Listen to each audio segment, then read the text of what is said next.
Sa panahon ng sakuna, mahalagang maging handa. Gaya na lang sa paggawa ng DIY emergency light gamit ang bleach na panglaba. Para bigyan ng mukha ang balita, Mobile Journal, Ivan Tarinque.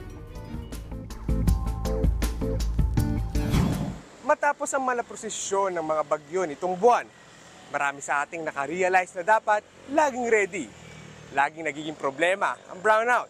Pero alam niyo ba na kaya pala makagawa ng emergency light gamit lamang ang mga bagay na nakikita sa bahay?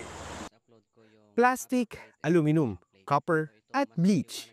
Ito ang mga materyales na ginamit ni Marvin Lorenzo upang makagawa ng kanyang DIY emergency light.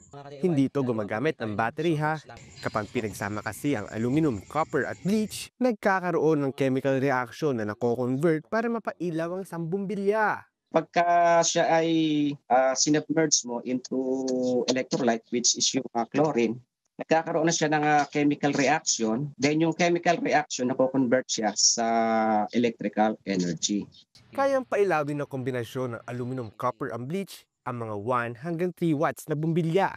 Tamang-tama para sa mga pangangailangan sa oras ng sakuna. Kayang buuhin ang DIY emergency light sa loob ng 2 oras at maaaring tumagal ang ilaw nito mula 3 araw hanggang 1 buwan, depende sa kapal ng ginamit na materyales. Pagka manipis yung electrode mo, yung aluminum, mabilis maubos. So 3 days, malulusaw na siya. Pero kung mas makapal ang gagamitin, aabot siya ng buwan. Kung walang bleach na panlabas sa inyong bahay, pwedeng gumamit ng tubig na hinaluan ng asin.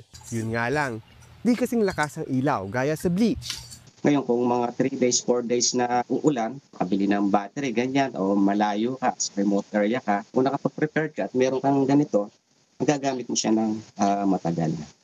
Kahit simple lang ang DIY emergency light na ito, malaki ang maitutulong ito sa panahon ng pangangailangan. Mobile Journal, Ivan Tarinque po, hatid ang muka ng balita.